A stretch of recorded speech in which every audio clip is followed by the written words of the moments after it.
എല്ലാവർക്കും daily news അനാലിസിലേക്ക് സ്വാഗതം.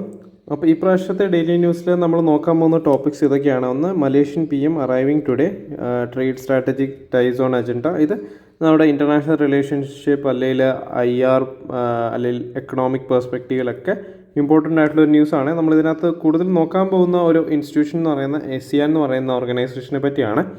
പിന്നെ army fields tactical assault canine sack at bilateral exercise in Sri Lanka. Okay, അപ്പോൾ ഇത് ഒരു നോൺ ഹ്യൂമൻ എൻറ്റിറ്റീനെ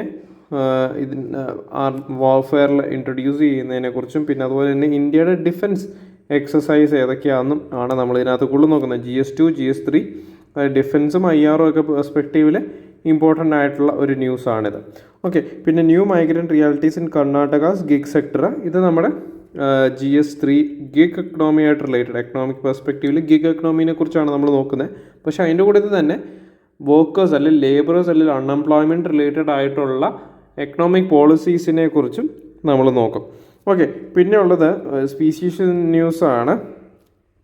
അത് ബായ വീവിങ് ബേർഡിനെ കുറിച്ചുള്ള ഒരു ന്യൂസാണ്, ഫ്ലൈയിങ് ആർക്കിടെക്ട്സ് എന്ന് പറയുന്നത്. അപ്പോൾ ബായ ബേർഡ് എന്താണെന്ന് നമ്മൾ നോക്കും. പിന്നെ ഗെയിം ഓഫ് ഗ്രിപ്പ് അത് ഇന്തോനേഷ്യയിലെ ഒരു ഫെസ്റ്റിവലിനെ ബേസ് ചെയ്തിട്ട് art and culture, GS1 art and culture base ചെയ്തിട്ട് എടുത്തേക്കുന്നൊരു ന്യൂസാണ്. ഓക്കെ, അപ്പം നമ്മൾ ഫസ്റ്റ് ന്യൂസിലോട്ട് പോവുകയാണ്. ഫസ്റ്റ് ന്യൂസ് എന്ന് പറയുന്നത് Malaysian PM arriving today, trade strategies ties on agenda. Okay, അത് അതിൻ്റെ ഒരു കോണ്ടെക്സ്റ്റ് എന്ന് വെച്ചാൽ മലേഷ്യയുടെ പ്രൈം മിനിസ്റ്റർ 3 ദിവസത്തേക്ക് ഇന്ത്യ വിസിറ്റ് ചെയ്യുന്നുണ്ട്. അപ്പോൾ അതിൽ എന്താണ് ഈ വിസിറ്റിൽ എന്തൊക്കെ കാര്യങ്ങളാണ് എസ്പെഷ്യലി നമ്മൾ ശ്രദ്ധിക്കേണ്ടത്, ഒരു ASEAN പെർസ്പെക്റ്റീവിലുള്ള കാര്യങ്ങളും അതുപോലെ തന്നെ മലേഷ്യ ഇന്ത്യ തമ്മിലുള്ള പെർസ്പെക്റ്റീവും കൂടി നമ്മൾ നോക്കും. ഓക്കെ, ASEAN ഓവർവ്യൂ എന്ന് പറയുമ്പം association of South East Asian nations is a regional organisation established to promote political and social stability in the Asia Pacific region. Okay, അപ്പോൾ ഇത് 1967 ഇത് ഫൗണ്ട് ചെയ്തത്. അപ്പം എന്താണ് ഇതിൻ്റെ ഒബ്ജക്റ്റീവ്സ് എന്ന് പറയുന്നത് accelerating economic growth, promoting regional peace, fostering collaboration on matters of common interest. അപ്പോൾ India has strengthened its relationship with ASEAN through incentives such as act east policy. നമുക്ക് ആദ്യമേ ഉണ്ടായിരുന്നൊരു പോളിസി എന്ന് പറയുന്നത് ലുക്ക് ഈസ്റ്റ് പോളിസി ആയിരുന്നു. അപ്പം look east പോളിസിയിൽ നിന്ന് കുറച്ചുകൂടെ ഒരു സ്ട്രോങ്ങർ വേർഷനായിട്ടാണ് നമ്മൾ ആക്ട് ഈസ്റ്റ് പോളിസി എന്ന രീതിയിലോട്ട് നമ്മൾ കൊണ്ടുവരുന്നത്. അത് നമുക്കറിയാം, ഒരു നമ്മുടെ കോൾഡ് വാർ സിനാരിയോ ഒക്കെ ഉണ്ടായിരുന്ന സമയത്താണ് നമ്മൾ ലുക്ക് ഈസ്റ്റ് പോളിസിയൊക്കെ കൊണ്ടുവന്നിരുന്നത്. അപ്പോൾ അത് കഴിഞ്ഞപ്പോഴേക്കും സോവിയറ്റ് യൂണിയൻ്റെ കൊളാപ്സിന് ശേഷം നമ്മുടെ ഈസ്റ്റിലുള്ള ആൾക്കാരുമായിട്ട് നമ്മൾ കൂടുതൽ ബന്ധപ്പെടണം, അവരുമായിട്ട് നമുക്ക് ടൈപ്പ് കൊണ്ടുവരണം, നമ്മുടെ കൾച്ചറുമായിട്ട് കുറച്ചുകൂടെ ലിങ്ക്ഡ് ആയിട്ടുള്ള ആൾക്കാരാണ് നമ്മുടെ ഈസ്റ്റിലുള്ള നേഷൻസ് എന്ന രീതിയിൽ ഒരു ഇമ്പോർട്ടൻസ് വരികയും അത് പിൽക്കാലത്ത് ലുക്ക് ഈസ്റ്റിൽ നിന്ന് അത് ആക്ട് ഈസ്റ്റ് പോളിസിയിലോട്ട് നമ്മൾ മാറ്റുകയാണുണ്ടായത്. Okay, recognising ASEAN strategic importance. പിന്നെ India and Malaysia relations within ASEAN നോക്കുകയാണെങ്കിൽ ASEAN is a significant, Malaysia is a significant ASEAN member, plays a crucial role in India's engagement with Southeast Asia. Okay, അപ്പോൾ economic ties ആണെങ്കിലും strategic ties ആണെങ്കിലും എന്താണ് വളരെ important ആയിട്ടുള്ള ഒരു relations ആണ് ഇന്ത്യയും മലേഷ്യയും തമ്മിലുള്ളത്. പക്ഷെ വേറൊരു കാര്യം നമ്മൾ നോക്കേണ്ടത്, ചില ഇപ്പം എക്സ്ട്രഡിഷൻ്റെ ഒക്കെ കേസിൽ ഇപ്പം ജാക്കിർ നായിക് പോലത്തെ റാഡിക്കൽ ഇസ്ലാമിസ്റ്റിനെയൊക്കെ മലേഷ്യ സേഫ് ഹവൻ കൊടുക്കുന്നുണ്ട്. ഓക്കെ, പൊളിറ്റിക്കൽ അസൈലം കൊടുക്കുന്നുണ്ട്. അത് ഇന്ത്യ അതേസമയം പുള്ളിനെ ഒരു ആ കേസിൽ, ആ ഒരു പർട്ടിക്കുലർ കേസിൽ ഇന്ത്യയും മലേഷ്യയും തമ്മിൽ ഒരു ക്ലാഷ് ഉണ്ടെന്നും കൂടി ഓർത്തിരിക്കുക. ഓക്കെ, അതൊരു UPC പെർസ്പെക്റ്റീവിലല്ല, അത് ഇതിൻ്റെ കൂടുതൽ ഇപ്പോൾ ഈ ഒരു എഡിറ്റോറിയൽ ഉണ്ടായിരുന്ന ഒരു ടേമാണ്. ഓക്കെ, അപ്പോൾ അത് നിങ്ങളൊന്ന് നോക്കി വെച്ചേക്കാം. ഓക്കെ, അപ്പം ASEAN ഇൻ ഫോക്കസ് നോക്കുകയാണെങ്കിൽ ഇതിൻ്റെ മെമ്പർ നേഷൻസ് ഏതൊക്കെയാണെന്ന് നോക്കിക്കഴിഞ്ഞാൽ ASEAN includes 10 South East Asian nations: Indonesia, Malaysia, Philippines, Singapore, Thailand, Brunei, Vietnam, Laos, Myanmar and Cambodia. Okay, ഇതിൽ ഇന്ത്യ ഒരു മെമ്പർ അല്ലാന്നും കൂടി ഓർത്തിരിക്കും. ഇപ്പോൾ കീ ഡെവലപ്മെൻറ്റ്സ് എന്ന് പറയുമ്പോഴേക്കും ASEAN Indian relationship has evolve significantly with key agreements and dialogues shaping a robust partnership. അപ്പം ഇന്ത്യയുടെ ആക്ട് ഈസ്റ്റ് പോളിസിക്ക് ASEAN എന്ന് പറയുന്നത് ഒരു വളരെ സെൻട്രൽ എലമെൻ്റ് ആണ്, both in the case of diplomatic and economic strategy. Okay, അപ്പം ഇന്ത്യക്ക് എത്രത്തോളം ഇമ്പോർട്ടൻ്റ് ആണ് ആസിയാൻ എന്ന് പറയുന്ന ഒരു ഓർഗനൈസേഷൻ, അത് നമ്മൾ നോക്കാം. Okay, India needs a close diplomatic relationship with ASEAN nations both for economic and security reasons. Connectivity with Asian nations can allow India to improve its presence in the region. Okay, അപ്പം ASEAN പോലത്തെ nation പോലെ തന്നെയാണ് നമുക്ക് സാർക്ക് ഉണ്ട്, അതുപോലെ തന്നെ BIMSTEC ഉണ്ട്. ഇതെല്ലാം ഒരു ആക്ട് പോളിസി അല്ലെങ്കിൽ നമ്മുടെ നെയ്ബർഹുഡ് ഫസ്റ്റ് അപ്രോച്ചിലോട്ട് കൊണ്ടുവരുന്ന രീതിയിലുള്ള ഓർഗനൈസേഷനാണ്. അതും കൂടി നിങ്ങൾ നോക്കിക്കോണം. Okay, these connectivity projects keep north east India at the centre, ensuring economic development to the north east states. Okay, നമുക്കറിയാം കൾച്ചറലി ഒരു ഈസ്റ്റ് ഏഷ്യൻ റീജിയനുമായിട്ട് കുറച്ചുകൂടെ ലിങ്കുള്ള റീജിയനാണ് നോർത്ത് ഈസ്റ്റ് ഇന്ത്യ. ഓക്കെ, അവരുമായിട്ടുള്ള കണക്ഷൻ നമുക്ക് ബിൽഡ് ചെയ്യാം. അതുപോലെ തന്നെ വേറൊരു കാര്യമാണ്, ആസിയൻ കൺട്രീസിൽ ബുദ്ധിസം കൂടുതലാണ്. അപ്പോൾ Buddhism, India being the birth place of lord Buddha, അല്ലെങ്കിൽ ബുദ്ധിസം ഒറിജിനേറ്റ് ചെയ്ത ഇന്ത്യയാണ്. ഓക്കെ, അപ്പോൾ ബുദ്ധിസ്റ്റ് ടൂറിസത്തിൽ കേറ്റർ ചെയ്യാനായിട്ടൊക്കെ ആസിയൻ നേഷൻസുമായിട്ടുള്ള റിലേഷൻഷിപ്പിൽ ഇന്ത്യനെ ഹെൽപ്പ് ചെയ്യും. Okay, improve trade ties with ASEAN nations would mean a counter to China's presence in the region and economic growth and development for India. ASEAN occupies a centralized position in rules-based security architecture in the Indo-Pacific, which is vital for India since most of its trade is dependent on maritime security. Collaboration with ASEAN nations is necessary to counter insurgency in the northeast, combat terrorism, tax evasions, etc. Okay, അപ്പം നമുക്ക് ആസിയാൻ്റെ institutional mechanism എന്താണെന്നും കൂടി നിങ്ങൾ ഓർത്തിരിക്കുക. അപ്പോൾ ഇതിൻ്റെ chairmanship of ASEAN rotates annually based on the alphabetical order of the English names of the member states. ASEAN Summit എന്ന് പറയുമ്പോൾ supreme policy making body of ASEAN ആണ് ASEAN Summit എന്ന് പറയുന്നത്. As A highest level of authority in ASEAN, the summit sets the direction for ASEAN policies and objectives. Under charter, the summit meets twice a year. അപ്പോൾ ആസിയാൻ്റെ ministerial councils നമ്മൾ നോക്കുകയാണെങ്കിൽ 4 important new ministerial bodies ഉണ്ട്. ഒന്നെന്ന് പറയുന്നത് ASEAN coordinating കൗൺസിലാണ് ACCC, പിന്നെ ASEAN political security community കൗൺസിലുണ്ട്, ASEAN economic community കൗൺസിലുണ്ട്, ആസിയാൻ സോഷ്യോ കൾച്ചറൽ കമ്മ്യൂണിറ്റി കൗൺസിലുണ്ട്. ഓക്കെ, അങ്ങനെ 4 ഇമ്പോർട്ടൻറ്റ് മിനിസ്ട്രിയൽ ബോഡീസ് ആണുള്ളത്. ഡിസിഷൻ മേക്കിംഗ് എന്ന് പറയുമ്പോൾ എന്താണ്, ഒരു കൺസൾട്ടേഷൻ ആൻഡ് കൺസൾസ് ബേസ് ചെയ്തിട്ടാണ് ആസിയാൻ ഡിസിഷൻ എടുക്കുന്നതെന്ന് കൂടി ഓർത്തിരിക്കുക. ഓക്കെ, നമ്മൾ നെക്സ്റ്റ് ന്യൂസ് നോക്കുന്നത് army fields tactical assault canine sack in bilateral exercise in Sri Lanka. അപ്പോൾ ഈ ഒരു പർട്ടിക്കുലർ കേസിൽ എക്സസൈസ് എന്ന് പറയുന്നത് മൈത്രി എന്ന് പറയുന്ന മിത്രശക്തി എന്ന് പറയുന്ന എക്സസൈസാണ്. ഓക്കെ, അപ്പം മിത്രശക്തി എന്ന് പറയുന്നത് ആക്ച്വലി എന്താണ്, ഇത് ഇന്ത്യയും ശ്രീലങ്കയും തമ്മിൽ കണ്ടക്ട് ചെയ്യുന്ന മിലിറ്ററി എക്സസൈസ് ആണെന്നും കൂടി ഓർത്തിരിക്കുക കേട്ടോ. അപ്പോൾ അതുപോലെയുള്ള മിലിറ്ററി എക്സസൈസ് ഏതൊക്കെയാണെന്നും കൂടി നമ്മൾ ഇതിനകത്ത് നോക്കുന്നതായിരിക്കും. അപ്പോൾ exercise Mitrashakti is an annual military exercise aimed at enhancing interoperability, understanding and coordination between Indian and Sri Lankan armies. Okay, this exercise is part of broader efforts to strengthen defense cooperation and bilateral relations between two nations. അപ്പോൾ strategic importance നമ്മൾ നോക്കുകയാണെങ്കിൽ the exercise focus on counter insurgency and counter terrorism operations reflecting the shared security concerns in the south Asian region. The use of advanced tactical methods including the deployment of train K9 units. K9 units എന്ന് പറയുമ്പോൾ actually അത് dog squad പോലത്തെ units ആണ്. Underscores evolving military strategies to address modern security challenges. Okay, അപ്പം നമ്മൾ ഈ tactical K9 യൂണിറ്റ്സിൻ്റെ importance നമ്മൾ നോക്കുവാണെങ്കിൽ India army has deployed Zac. അപ്പം പ്രിലിംസിൽ ചോദിക്കുകയാണ് സാക്ക് യൂണിറ്റ് ഓഫ് ഇന്ത്യ ഏത് കാറ്റഗറി പെടുന്നതെന്ന് ചോദിച്ചു കഴിഞ്ഞാൽ അത് ഓർത്തോണത് K9 യൂണിറ്റ് ആണ്, അതായത് ഡോഗ് സ്ക്വാഡ് യൂണിറ്റ് ആണ് ഇന്ത്യൻ ആർമിയുടെ. A 2.5-year-old Belgian Malinois trained in specialised tactical operations such as cordon and search, jungle search and urban warfare അതിനകത്ത് യൂസ് ചെയ്തിട്ടുണ്ടായിരുന്നു ആ ഒരു K9-നെ. ഓക്കെ, പിന്നെ Zac's training includes laser guided assault, weapon retrieval and explosive detection, making him A force multiplier in tactical operations. Okay, അപ്പം non human capability of Indian army test ചെയ്യപ്പെടുന്ന ഒരു എക്സസൈസും കൂടിയാണ് Mitrashakti. Okay, exercise Mitrashakti X എന്ന് പറയുമ്പോൾ 10th edition of the exercise ആയിരുന്നു. August 25 തൊട്ടാണ് start ചെയ്യുന്നത്. ഇത് exercise involves A series of activities including house interventions, weapon recovery, അങ്ങനെയുള്ള എല്ലാ കാര്യങ്ങളും ഇതിനകത്തുണ്ട്. ഓക്കെ, സ്ട്രാറ്റജിക് ഒബ്ജക്റ്റീവ്സ് എന്തൊക്കെയാണെന്ന് നോക്കിക്കഴിഞ്ഞാൽ strengthening defence corporation between India and Sri Lanka.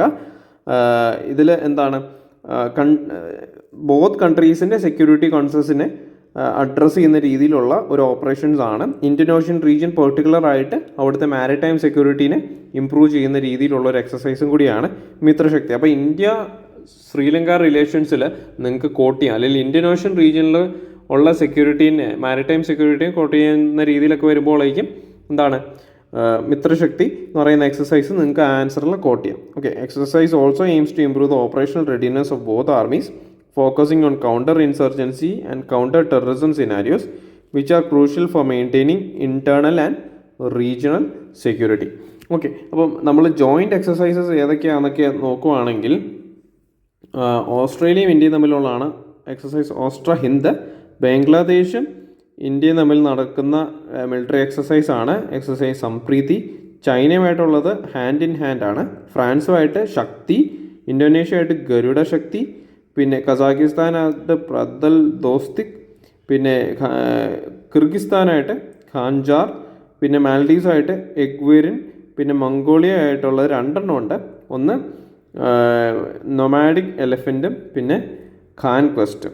Okay, പിന്നെ നേപ്പാളിൻ്റെ കേസിൽ സൂര്യകിരൺ. ഓക്കെ, അത് ബൈ ആനുവൽ ആണ്, വർഷത്തിൽ 2 തവണ. പിന്നെ ഒമാൻ്റെ കേസിൽ അൽ നാഗ, പിന്നെ അത് സക്സസ് ആണ് അതിൻ്റെ ഒരു ഇത് വരുന്നത്. റഷ്യയായിട്ട് ഇന്ദ്രയുണ്ട്. സീഷൽസായിട്ട് ലെമിറ്റിയുണ്ട്. സിംഗപ്പൂറായിട്ട് 2 ഉണ്ട്, അഗ്നി വോറിയറും ബോൾ കുരുക്ഷേത്രയും. പിന്നെ ശ്രീലങ്കയായിട്ട് മിത്രശക്തിയുണ്ട്. തായ്ലാൻഡുമായിട്ട് മൈത്രിയുണ്ട്. കോബ്ര ഗോൾഡും തായ്ലാൻഡുമായിട്ട് നടത്തുന്നതാണ്. പിന്നെ UK അജയ വോറിയറുണ്ട്. യുദ്ധാഭ്യാസ് USA ആയിട്ട്, വജ്രപ്രഹറും യുദ്ധാഭ്യാസും USA ആയിട്ട് ഉള്ളതാണെന്ന് ഓർത്തിരിക്കുക. ഇതാണ് കോമൺ ആയിട്ട് നടത്തുന്ന മിലിറ്ററി എക്സസൈസുകൾ.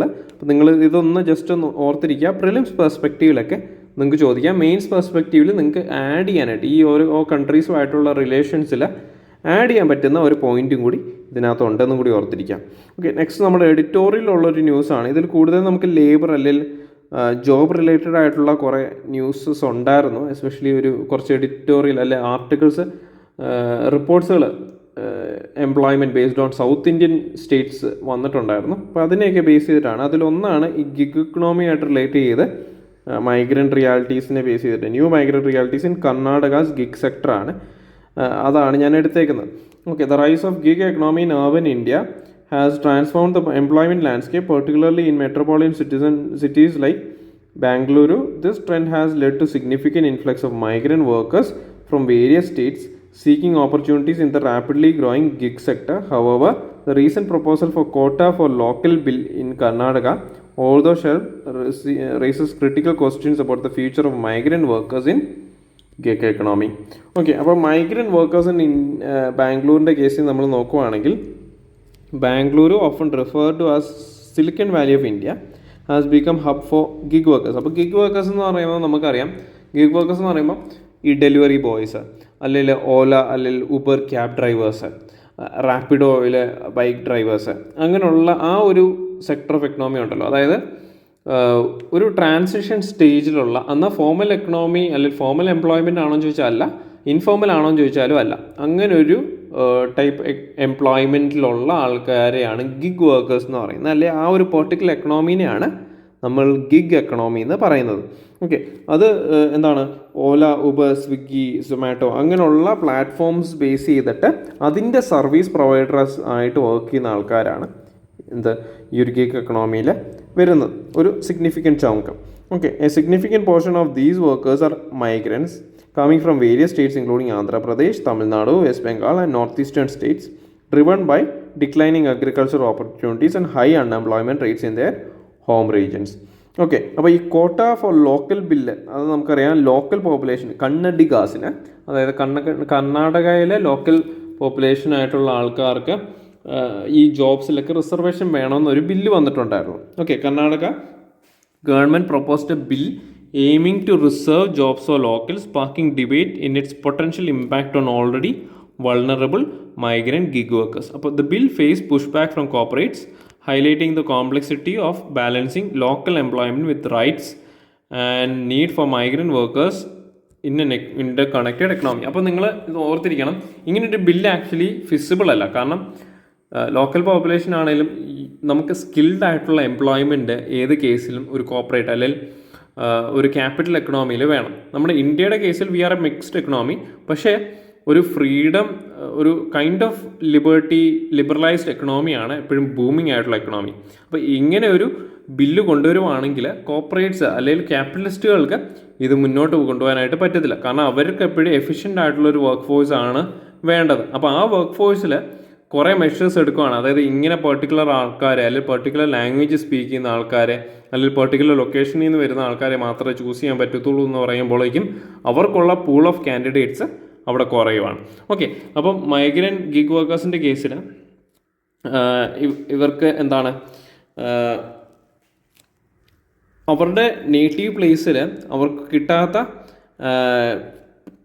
ഇപ്പോൾ ഇതിനൊരു എക്സാമ്പിൾ കൊടുക്കുവാണ്. Migrants like Padma who moved from Sikkim to Andhra Pradesh and then to Bangalore represent A growing demographic in gig economy.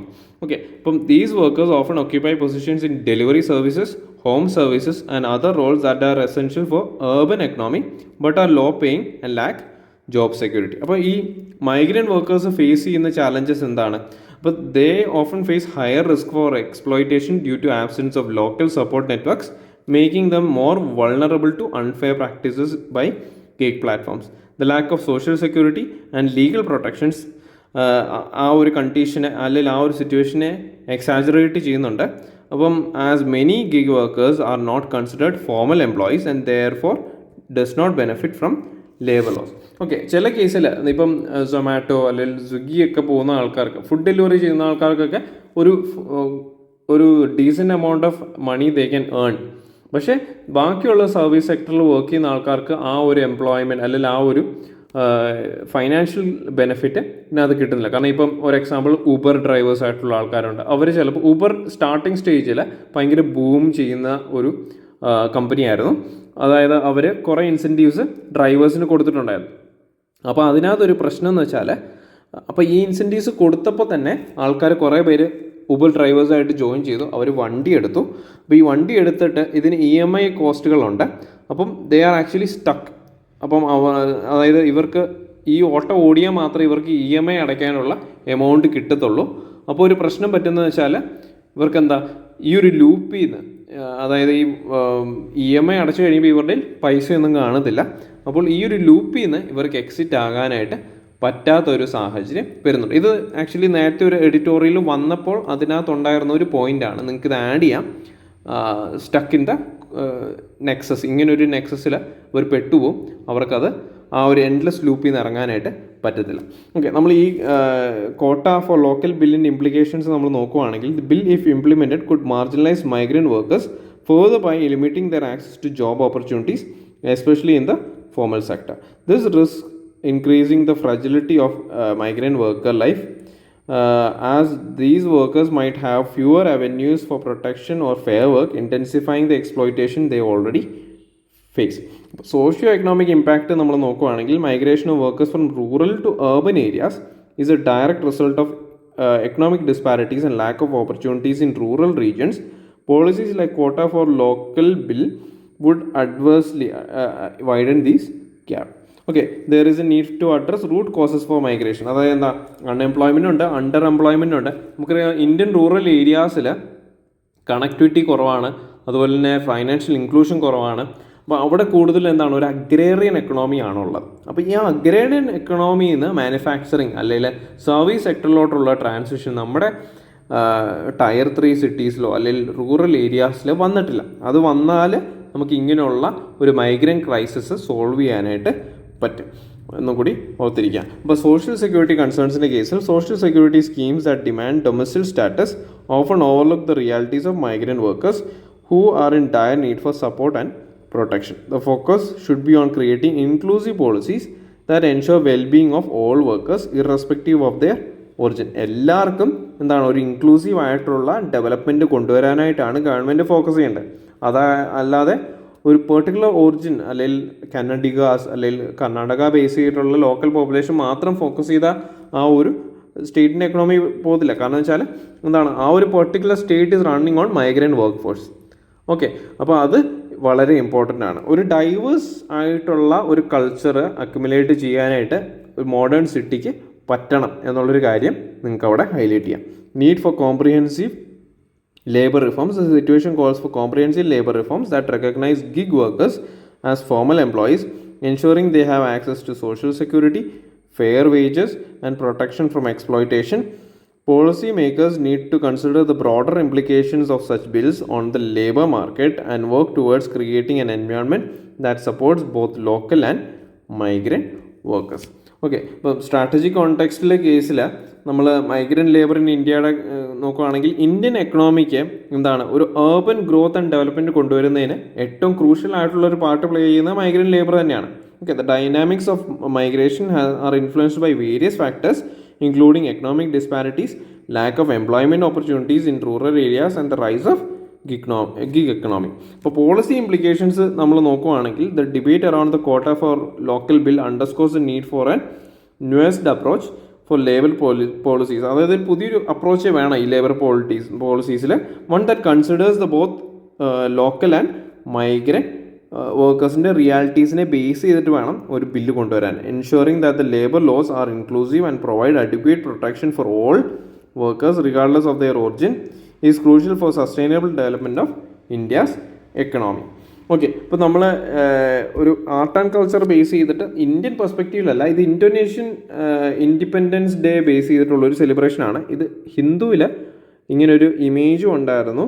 അപ്പം പാഞ്ചട്ട് പിനാങ് എന്ന് പറയുന്ന ഈ ഒരു ഗെയിമാണിത്. ഇതിൽ ഒരു എന്താണ് ഈ ഒരു പർട്ടിക്കുലർ പോളിൻ്റെ മുകളിൽ ഗ്രാബ് ചെയ്ത് നിൽക്കുക എന്നുള്ളൊരു ഐഡിയയിലാണ് ഈ ഒരു ഗെയിം വരുന്നത്. പക്ഷേ നിങ്ങൾ പ്രിലിംസ് പെർസ്പെക്റ്റീവിൽ പാഞ്ചട്ട് പിനാങ് എന്ന് പറയുന്ന ഈ ഒരു ഇവൻ്റ് എന്താണ് എന്ന് ചോദിച്ചു കഴിഞ്ഞാൽ, ഏതൊരു കൺട്രിയായിട്ട് റിലേറ്റഡ് ആണെന്ന് ചോദിച്ചു കഴിഞ്ഞാൽ അത് ഇന്തോനേഷ്യയായിട്ട് റിലേറ്റഡ് ആയിട്ടുള്ള ഒരു ഇവൻ്റാണ്, അല്ലെങ്കിൽ ഒരു ഗെയിമാണെന്ന് കൂടി ഓർത്തിരിക്കുക നിങ്ങൾക്ക് അങ്ങനെ ചോദ്യം വന്നാൽ. ഓക്കെ, അപ്പം ഇത് നമ്മുടെ ഫസ്റ്റ് പേജിലുണ്ടായിരുന്ന ഉള്ളൊരു സ്പീഷീസാണ് പായ വീവർ എന്ന് പറയുന്നത്. പായ വീവർ എന്ന് പറയുന്നത് സൗത്ത് ആൻഡ് സൗത്ത് ഈസ്റ്റ് ഏഷ്യയിൽ കാണപ്പെടുന്ന ഒരു ബേർഡാണ്. എന്താണ് ഇത് നെസ്റ്റ് ബിൽഡിങ്, ഇതിൻ്റെ നമുക്കറിയാം നമ്മുടെ നാട്ടിലൊക്കെ കാണുന്ന ഒരു ബേർഡാണ്. ഓക്കെ, ഇപ്പോൾ ക്രിയേറ്റിംഗ് ലോങ് ഹാങ്ങിങ് nest with bulbous chamber and narrow tubular entrance. അപ്പം മെയിലാണ് ഇത് സ്റ്റാർട്ട് ചെയ്യുന്നത്, ഒരു ഫീമെയിൽ മേറ്റിനെ അട്രാക്ട് ചെയ്യുന്നവരെ ഇത് കംപ്ലീറ്റ് ചെയ്യത്തുള്ളൂ. Okay, grass lands are the natural habitat ആണ്. ഇതിന് IUCN എന്ന് പറയുന്ന ലീസ് കൺസേൺ ആണ്. ഓക്കെ, ലീസ് കൺസേൺ ആണ് ഈ ഒരു സ്പീഷീസിൻ്റെ IUCN സ്റ്റാറ്റസ് എന്നും കൂടി ഓർത്തിരിക്കുക. ഇപ്രാവശ്യത്തെ DNA അനാലിസിൽ നമുക്ക് എല്ലാം നമ്മൾ പഠിച്ചിട്ടുള്ള ടോപ്പിക്ക് ബേസ് ചെയ്തിട്ടാണ് കുറേയൊക്കെ റിപ്പീറ്റഡ് ആയിട്ട് വന്നേക്കുന്നത്. പിന്നെ ഉള്ളൊരു എക്സ്ട്രാ വന്നേക്കുന്നത് മിലിറ്ററി എക്സസൈസുകളാണ്. അപ്പോൾ അതൊരു എക്സ്ട്രാ പോയിൻ്റ് ആയിട്ട് നിങ്ങൾക്ക് ആഡ് ചെയ്യാം. ആ ഒരു ലിസ്റ്റ് നോക്കിയിട്ട് എന്തൊക്കെ എക്സസൈസുകൾ ഉണ്ട് എന്ന് നിങ്ങളൊന്ന് നോക്കിയേക്കാം. ഓക്കെ, ഈ പ്രാവശ്യത്തെ DNA അനാലിസിസ് എല്ലാവർക്കും മനസ്സിലായെന്ന് വിചാരിക്കുന്നു. ഇനി അടുത്ത പ്രാവശ്യം കാണാം. നന്ദി, നമസ്കാരം.